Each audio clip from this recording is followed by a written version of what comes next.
नमस्कार। आप सभी का बहुत बहुत स्वागत एवं अभिनंदन है। आज हम बात कर रहे हैं कविवर विद्यापति के बारे में।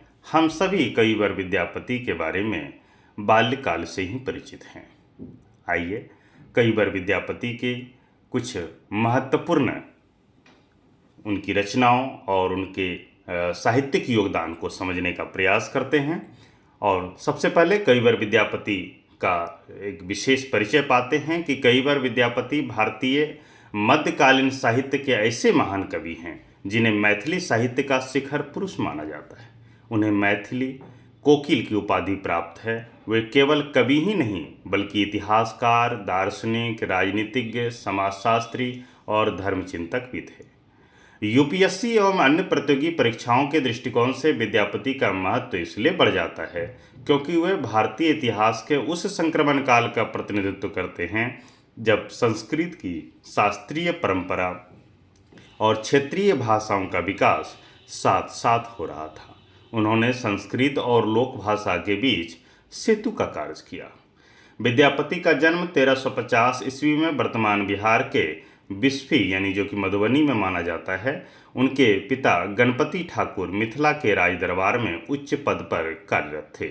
परिवार विद्या, धर्म और प्रशासनिक परंपरा से जुड़ा हुआ था, जिससे विद्यापति को प्रारंभ से ही उच्च शिक्षा प्राप्त हुई। उन्होंने मिथिला के कई राजाओं के दरबार में कार्य किया, जिनमें विशेष रूप से शिवा सिंभा, लक्ष्मणा देवी का नाम उल्लेखनीय है। उनका जीवन काल लगभग 1350 से 1448 ईस्वी माना जाता है। यह काल भारत में दिल्ली सल्तनत के उत्तर काल और क्षेत्रीय राजाओं के उदय का समय था। हम अगर इनके ऐतिहासिक एवं सामाजिक पृष्ठभूमि की बात करें तो विद्यापति के समय में उत्तर भारत में तुर्क अफगान शासन का प्रभाव था। मिथिला ज्ञान, न्याय शास्त्र और तंत्र साधना का प्रमुख केंद्र था। भक्ति आंदोलन का प्रसार हो रहा था। संस्कृत के साथ साथ क्षेत्रीय भाषाएं विकसित हो रही थी। विद्यापति ने इन सभी धाराओं को अपने साहित्य में समाहित किया। साहित्यिक व्यक्तित्व के तौर पर विद्यापति बहुभाषाविद थे। उन्होंने 3 स्तरों पर कार्य किया। सर्वप्रथम संस्कृत में, धर्म नीति, राजनीति और दर्शन। अबहट में यानी कि दूसरा अबहट में और तीसरा यानी अबहट के संदर्भ में अगर हम बात करें तो ऐतिहासिक और राजकीय विषय।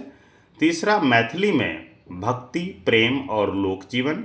इसी कारण उन्हें केवल कवि नहीं बल्कि समग्र साहित्यकार कहा जाता है।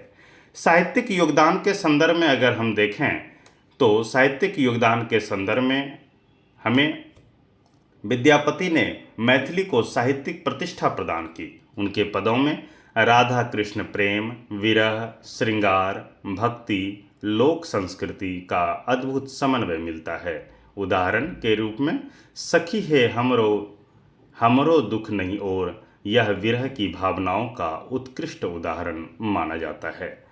संस्कृत साहित्य में योगदान की बात करें तो उनकी प्रमुख संस्कृत रचनाएं हैं। सर्वप्रथम पुरुष परीक्षा, आदर्श मनुष्य के गुणों का वर्णन, सामाजिक एवं नैतिक चिंतन का महत्वपूर्ण ग्रंथ है। दूसरा है दान वाक्यवली अर्थात दान की महत्ता पर आधारित। तीसरा है गंगा वाक्यवली अर्थात गंगा की महिमा। उसके बाद है दुर्गा भक्ति तरंगिनी अर्थात देवी उपासना का ग्रंथ। और 5वां है विभागसार, प्रशासनिक एवं कानूनी विषयों से संबंधित। ऐतिहासिक साहित्य के संदर्भ में देखें तो कीर्ति कला और कीर्ति पताका ऐतिहासिक दृष्टि से अत्यंत महत्वपूर्ण है। इनसे मध्यकालीन मिथिला की राजनीति, समाज, प्रशासन, युद्ध व्यवस्था के बारे में जानकारी मिलती है। इस कारण इतिहासकार भी विद्यापति को महत्वपूर्ण स्रोत मानते हैं। भक्ति आंदोलन में योगदान की अगर हम बात करें तो भक्ति आंदोलन में चैतन्य महाप्रभु पर विद्यापति के पदों का गहरा प्रभाव पड़ा। विद्यापति की विशेषता यह थी कि उन्होंने भक्ति को भावनात्मक बनाया, ईश्वर को लोक जीवन से जोड़ा, संस्कृत की जटिलता को छोड़कर जनभाषा को अपनाया। इसी कारण वे भक्ति आंदोलन के अग्रदूतों में गिने जाते हैं। अब समझते हैं कि ओगना महादेव यानी उगना महादेव जिसे कहते हैं और विद्यापति के बीच की गतिविधियों को।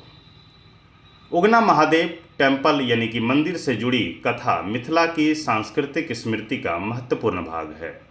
कथा का सार है, लोक कथा के अनुसार भगवान शिव स्वयं उगना नामक सेवक के रूप में विद्यापति के घर आए और उनकी सेवा करने लगे। विद्यापति को ज्ञात नहीं था कि उगना वास्तव में भगवान शिव है। एक दिन यात्रा के दौरान विद्यापति को प्यास लगी, तब उगना ने अपनी जटाओं से गंगा जल निकालकर उन्हें पिलाया। विद्यापति को तभी ज्ञात हुआ कि यह कोई साधारण व्यक्ति नहीं बल्कि स्वयं भगवान शिव है। उगना ने उनसे कहा कि इस रहस्य को किसी से ना बताए, किंतु एक अवसर पर विद्यापति की पत्नी के सामने यह रहस्य प्रकट हो गया और तत्क्षण उगना यानी शिव अदृश्य हो गए।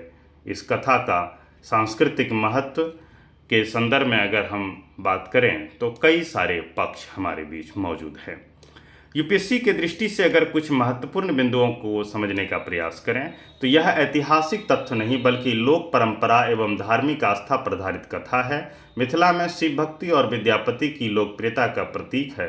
यह भक्त और भगवान के निकट संबंध को दर्शाती है। बिहार की लोक संस्कृति में इसका विशेष स्थान है। विद्यापति और शिव भक्ति के संदर्भ में विद्यापति मूलतः केवल वैष्णव कवि नहीं थे। उन्होंने शिव शक्ति गंगा यानी शिव शक्ति गंगा कृष्ण सभी की उपासना की। उनके शिव भक्ति पद आज भी मिथिला में गाए जाते हैं। इससे स्पष्ट होता है कि उनकी धार्मिक दृष्टि समन्वयवादी थी। काव्य की प्रमुख विशेषताओं के संदर्भ में देखें तो भाव प्रवणता यानी हृदय की गहरी अनुभूतियों का चित्रण, श्रृंगार रस अर्थात राधा कृष्ण प्रेम का अद्भुत वर्णन, भक्ति और प्रेम का समन्वय यानी मानवीय प्रेम और आध्यात्मिक प्रेम का संगम। संगीतात्मक की बात करें तो उनके अधिकांश पद गेय है। प्रकृति चित्रण की बात करें तो ऋतु बादल वर्षा नदी आदि का सुंदर वर्णन। लोक जीवन चित्रण की बात करें तो ग्रामीण संस्कृति की झलक। विद्यापति का बहुआयामी योगदान क्षेत्र यानी साहित्य मैथिली को साहित्यिक प्रतिष्ठा, इतिहास मिथिला के इतिहास का दस्तावेजीकरण, राजनीति यानी राज दरबार के सलाहकार, समाज यानी नैतिक एवं सामाजिक मूल्यों का प्रतिपादन, धर्म अर्थात शिव शक्ति और कृष्ण भक्ति का समन्वय, भाषा संस्कृत और लोक भाषा के बीच सेतु। आगे अगर हम बात करें विद्यापति की विरासत के संदर्भ में, आज भी बिहार झारखंड पश्चिम बंगाल नेपाल जैसे क्षेत्रों में उनके गीत बड़े ही चाव से और बहुत ही मधुरता के साथ गाए जाते हैं। उनकी रचनाओं ने मैथिली साहित्य, हिंदी साहित्य, बंगाली वैष्णव को गहराई से प्रभावित किया। यूपीएससी के लिए अगर हम बात करें तो कुछ महत्वपूर्ण बिंदु हैं, जैसे विद्यापति का जन्म मिथिला के बिस्की गांव में हुआ। उन्हें मैथिली कोकिल कहा जाता है। वे संस्कृत अवहट और मैथिली के महान विद्वान थे। उन्होंने मैथिली को साहित्यिक भाषा का दर्जा दिलाया। उनकी प्रमुख कृतियाँ पुरुष परीक्षा, कृति लता और कृति पताका है। वे मिथिला के राजा शिव सिंह के दरबारी कवि थे। उनके साहित्य में भक्ति और श्रृंगार दोनों प्रमुख हैं। चैतन्य महाप्रभु पर उनका प्रभाव था। उगना महादेव की कथा मिथिला की लोक सांस्कृतिक धरोहर है। वे मध्यकालीन भारत में संस्कृत और लोक भाषा के बीच सेतु माने जाते हैं। निष्कर्ष के रूप में देखें तो कवि विद्यापति केवल मैथिली के ही कवि नहीं थे बल्कि भारतीय सांस्कृतिक इतिहास के ऐसे महान व्यक्तित्व थे जिन्होंने साहित्य, धर्म, इतिहास, राजनीति और लोक जीवन को एक सूत्र में पिरोया। उनकी रचनाएं मध्यकालीन भारत की सामाजिक सांस्कृतिक चेतना का दर्पण है। यूपीएससी की दृष्टि से वे क्षेत्रीय भाषाओं के विकास, भक्ति आंदोलन, मध्यकालीन समाज तथा भारतीय संस्कृत समन्वय को समझने के लिए अत्यंत महत्वपूर्ण व्यक्तित्व हैं। तो आज के लिए यह प्रयास यहीं तक है। हम उम्मीद करते हैं कि आने वाले समय में हम आपके लिए और भी बेहतर और रोचक जानकारियां साहित्यिक जगत से लाते रहेंगे। आप सभी हमारे साथ इसी प्रकार जुड़े रहें। लाइक करें, शेयर करें, सब्सक्राइब करें। बहुत बहुत धन्यवाद।